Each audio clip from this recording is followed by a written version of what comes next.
Assalamualaikum warahmatullahi wabarakatuh. Perkenalkan, kami dari kelompok 12 ingin mempresentasikan hukum Islam, hak asasi manusia menurut Islam, dan demokrasi dalam perspektif Islam.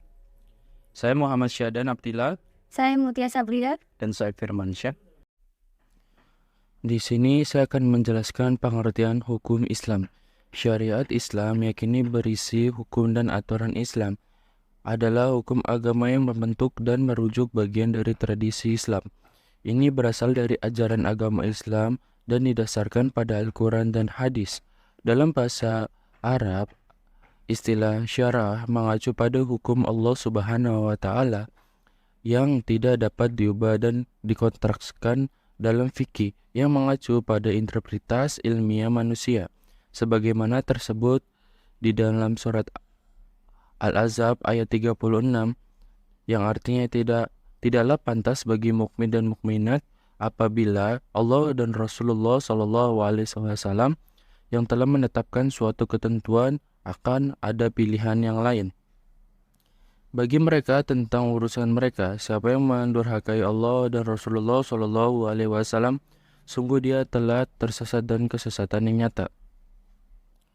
Oleh sebab itu, dapat dipahami bahwa jika terdapat suatu perkara yang Allah dan Rasulullah Shallallahu Alaihi Wasallam belum menetapkan ketentuan, maka umat Islam dapat menentukan sendiri ketetapan itu. Pemahaman makna ini didukung oleh Al-Quran surat Al-Maidah surat kelima ayat 101 yang artinya, wahai orang-orang yang beriman, janganlah kamu menanyakan kepada nabimu hal-hal yang jika diterangkan kepadamu niscaya yang menyusahkan kamu jika kamu menanyakan ketika Al-Quran sedang diturunkan. Niscaya akan diterangkan kepadamu Allah Subhanahu wa Ta'ala telah memanfaatkan kamu tentang hal itu. Allah Maha Pengampun lagi Maha Penyayang.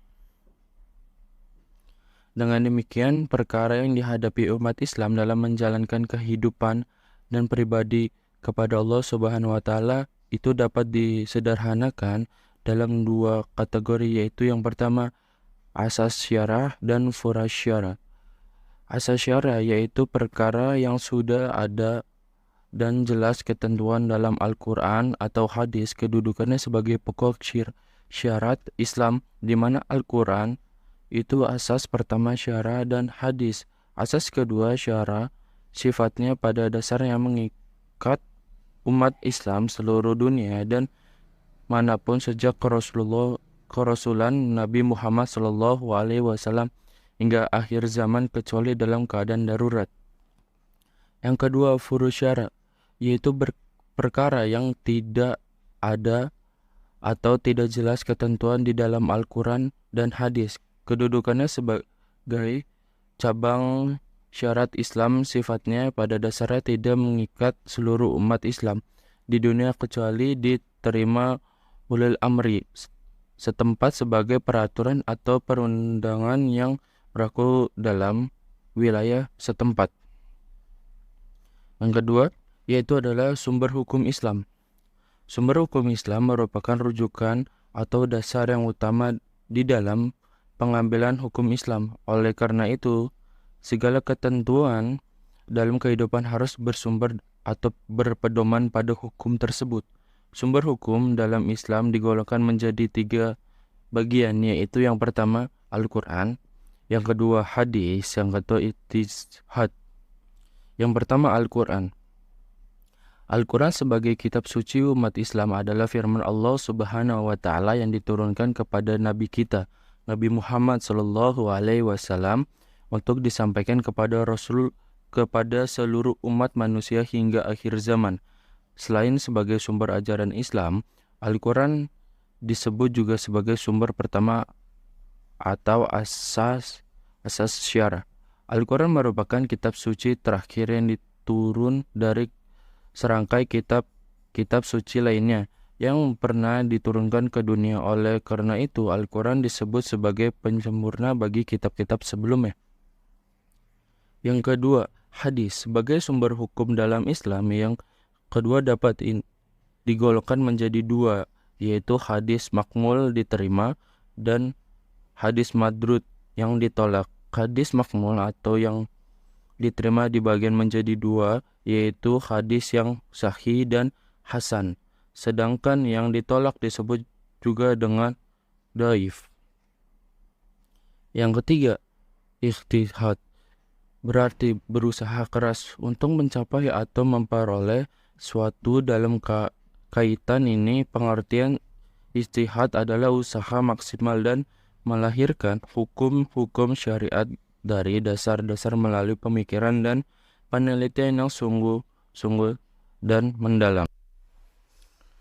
Yang selanjutnya, prinsip-prinsip hukum Islam. Di sini ada beberapa prinsip-prinsip hukum di dalam Islam. Yang pertama, prinsip tauhid. Yang kedua, prinsip keadilan.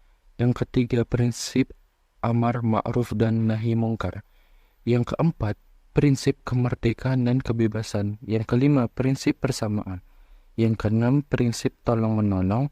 Dan yang terakhir, prinsip toleransi. Dan selanjutnya di sini ada beberapa hukum-hukum Islam yang ada di dalam Islam. Yang pertama, hukum perdata Islam, mengatur masalah kebendaan dan hak-hak atas benda, aturan mengenai jual beli, sewa menyewa, pinjam meminjam, persyaratan kerja sama bagi hasil, pengalihan hak, dan segala yang berkaitan dengan transaksi. Yang kedua adalah hukum pidana Islam. Segala ketentuan hukum mengenai tindak pidana atau perbuatan kriminal yang dilakukan oleh orang-orang mukallaf atau orang-orang yang dapat dibebani kewajiban sebagai hasil dari pemahaman atas dalil-dalil hukum yang terperinci dari Al-Quran dan hadis. Yang ketiga, hukum proses dan penyelesaian sengketa. Al-Quran memberikan solusi dalam menyelesaikan masalah ketika terjadi persengketaan antara seseorang dengan orang lain. Yang keempat, hukum keluarga Islam. Hukum keluarga Islam adalah hukum keluarga dalam Islam mengacu 4 ke subsistem hukum. Yang pertama, pernikahan. Yang kedua, pengasuh anak. Yang ketiga, kewarisan dan wasiat. Yang keempat, perwalian dan pengawasan. Yang kelima, hukum bisnis Islam. Di Islam juga dijelaskan, yaitu adalah hukum bisnis Islam, yaitu adalah seperangkat aturan hukum yang berkaitan dengan aktivitas bisnis yang didasarkan kepada syariat Islam yang bersumber dari Al-Quran dan As-Sunnah serta ijtihad para ulama. Yang terakhir yaitu adalah hukum warisan Islam, mengatur perihal harta dari seorang yang telah meninggal kepada ahli waris dan berapa bagian yang diperoleh.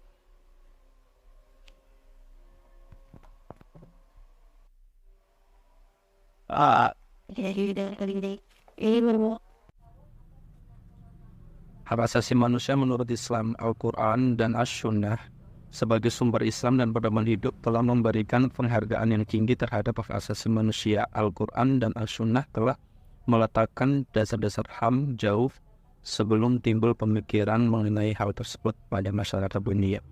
Hukum Islam telah merumuskan pengaturan dan perlindungan terhadap hak-hak asasi manusia seperti yang tertuang dalam Al-Quran dan As-Sunnah, antara lain hak untuk hidup, hak kebebasan beragama, hak bekerja, dan hak mendapatkan upah, hak persamaan dan keadilan, hak kebebasan berpendapat, hak atas jaminan sosial, dan hak atas harta benda. Prinsip-prinsip hak asasi manusia dalam hukum Islam. Pada dasarnya, HAM dapat dalam Islam terpusat pada 5 hal pokok yang terangkum dalam Al-Duriyat Al-Hamzah. Konsep ini mengandung 5 hal pokok yang harus dijaga oleh setiap individu, yaitu hifazu al-din atau menjaga agama, hifazu al-faz atau menjaga diri, hifzu al-aqal menjaga akal, hifzu al-nasl atau menjaga keturunan, dan hifzu al-mal menjaga harta. Yang pertama, prinsip perlindungan terhadap agama. Beragama merupakan kebutuhan hak asasi manusia yang dipenuhi Agama Islam memberikan jaminan perlindungan kepada semua pemeluk agama untuk menjalankan agama sesuai dengan keyakinannya dan tidak memaksakan pemeluk agama lain untuk meninggalkan agamanya untuk memeluk agama Islam. Hal ini jelas tergambar di dalam Quran surat Al-Qaf 50 ayat 45 yang artinya kami lebih mengetahui apa yang mereka katakan dan engkau Nabi Muhammad bukanlah seorang pemaksa terhadap mereka. Maka berilah peringatan dengan Al-Quran kepada siapapun yang takut pada ancamanku. Yang kedua, prinsip perlindungan jiwa. Menurut hukum Islam, jiwa itu dilindungi. Untuk itu, hukum Islam wajib memelihara dan memberikan perlindungan terhadap jiwa manusia. Islam melarang kelas pembunuhan sebagai upaya menghilangkan jiwa manusia dan melindungi berbagai sarana yang dipergunakan oleh manusia untuk mempertahankan kemaslahatan dan kelangsungan hidupnya. Prinsip perlindungan terhadap akal. Hukum Islam secara tegas melarang manusia melakukan berbagai upaya yang dapat merusak akal, di antaranya meminum minuman yang memabukkan karena dapat berakibat merusak fungsi akal manusia.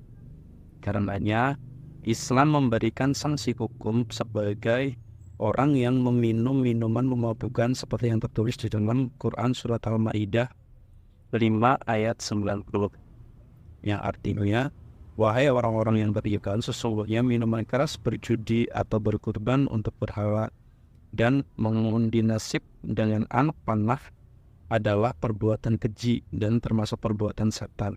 Maka jauhilah perbuatan-perbuatan itu agar kamu beruntung. Yang keempat, prinsip perlindungan terhadap keturunan. Islam memberikan jaminan pemeliharaan keturunan bagi manusia dengan ketentuan yang sah.